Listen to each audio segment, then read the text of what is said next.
Over the last couple of weeks, the lectures and readings have focused on peace and social justice. Yet for most people, the desire for peace and social justice arises from something that social psychologists haven't really studied much until recently: compassion.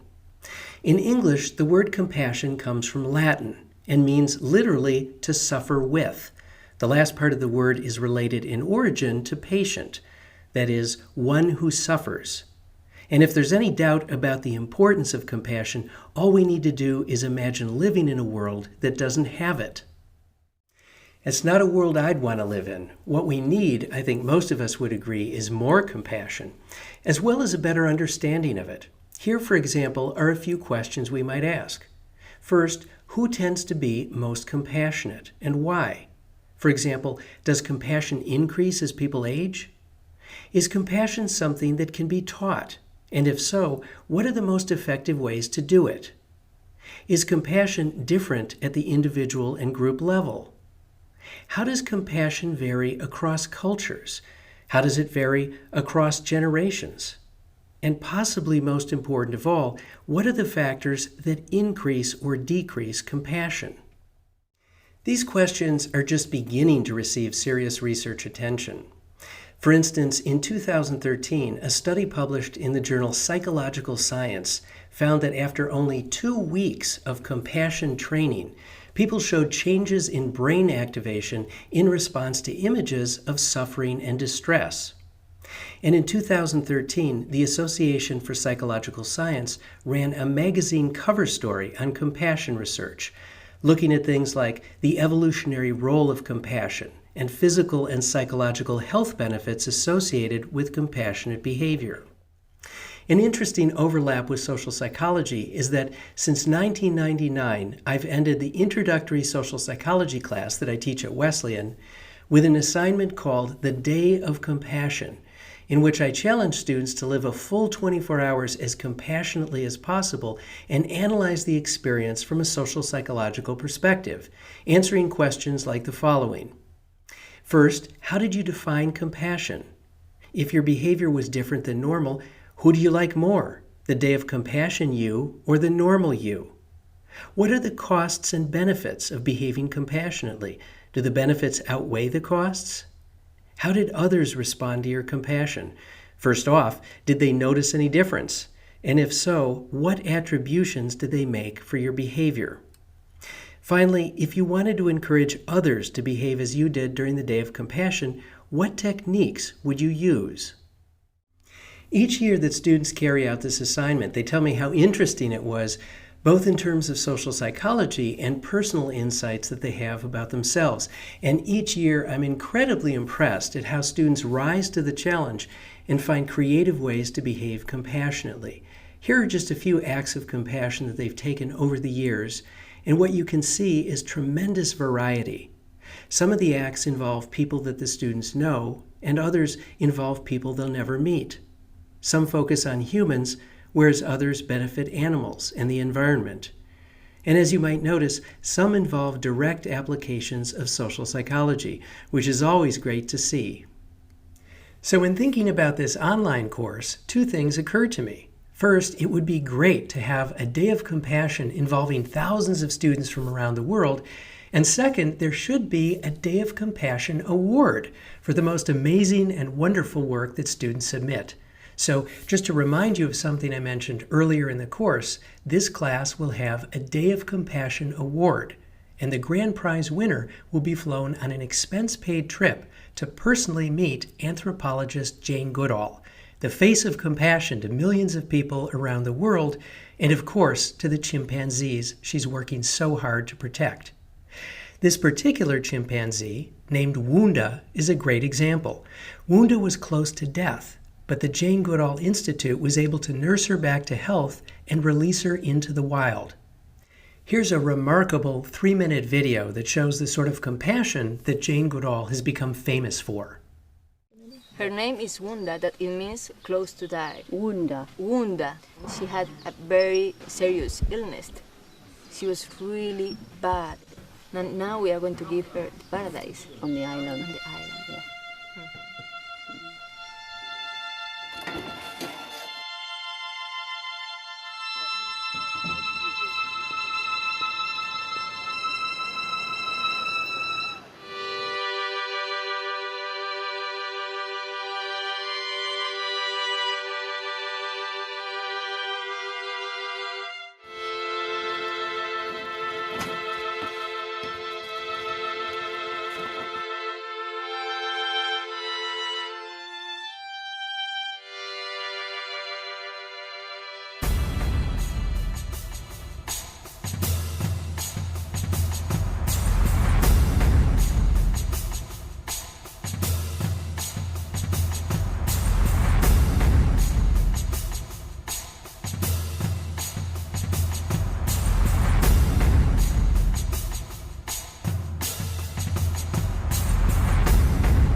In addition to protecting chimpanzees, the Jane Goodall Institute also has a program known as Roots and Shoots that teaches compassion to young people in over 100,000 groups around the globe.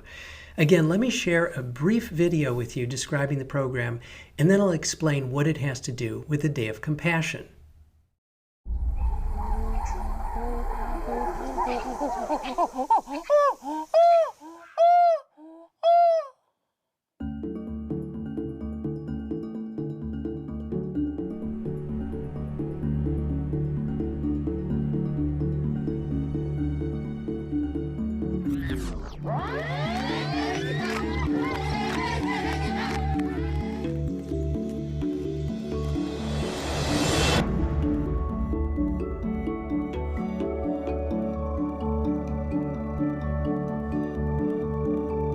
Everybody laughed at me.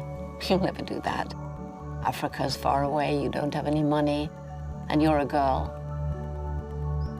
But if you really want something, you have to never give up.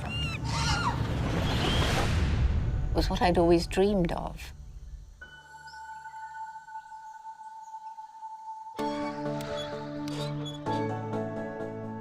Roots and Shoots is about choosing to make the world a better place, choosing projects to help people, to help other animals, and to help the environment. Anybody can start a Roots and Shoots project. It's about rolling up your sleeves and getting out there and doing it. Dr. Jane Goodall is really inspiring. We'll be able to change the world. The most important message for Roots and Shoots is that every individual matters, and every individual makes a difference every day. I'm gonna be the next Jane. I'm be monkey.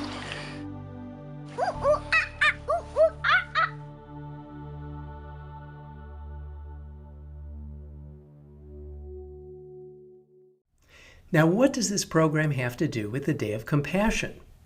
Well, several things. First, the Roots and Shoots website contains a database with hundreds of activities and projects that relate to compassion. So if you want some ideas for things that you might do with kids or with friends or family, this is one place to start. Second, if you're interested, you can find a local Roots and Shoots group to join, or even start one if your community doesn't already have a group. Third, if your Day of Compassion includes an activity or a project that other people might try or find inspiring, the Jane Goodall Institute has said that members of our class can enter their activities into the Roots and Shoots database. So the work that you do during the Day of Compassion has the potential to live on and continue to do good long after the course has ended. Finally, as mentioned in an earlier lecture, Social Psychology Network will donate funds to the Jane Goodall Institute as part of the Day of Compassion Award. So by completing the assignment, you'll not only have the chance to use social psychology to understand compassion, but the award will contribute to programs that help other people, especially young people, learn about compassion as well. Specifically, Social Psychology Network will donate $1,000 to the Jane Goodall Institute in honor of the winning student, $100 in the name of each student receiving honorable mention, and $10 in the name of the first 800 other students submitting the Day of Compassion assignment, a combined total of $10,000. To be eligible, students have to complete at least 4 out of the 5 course assignments, score well enough in the course to receive a statement of accomplishment, and get a large number of votes from other students who read their Day of Compassion assignment. The selection process will have 3 stages. First, we'll identify all students who have completed 4 assignments and received a perfect or near perfect score on the Day of Compassion assignment. Second, after excluding anyone who would rather not be considered for the award, we'll randomly assign roughly 5 finalists to every student in the class for you to vote on your favorites. That way, even if there are 100 finalists, no one will have to read and vote on a huge number of essays. And then, after the vote, the teaching staff will review the top 50 or so and choose the grand prize winner and 10 runners-up based on criteria similar to what was listed in the Day of Compassion peer assessment. So in conclusion, whether or not you're eligible for the award, I hope that you'll take part in the assignment and the voting. Learn about the dynamics of compassion in your own life and use the power of social psychology for the greater good.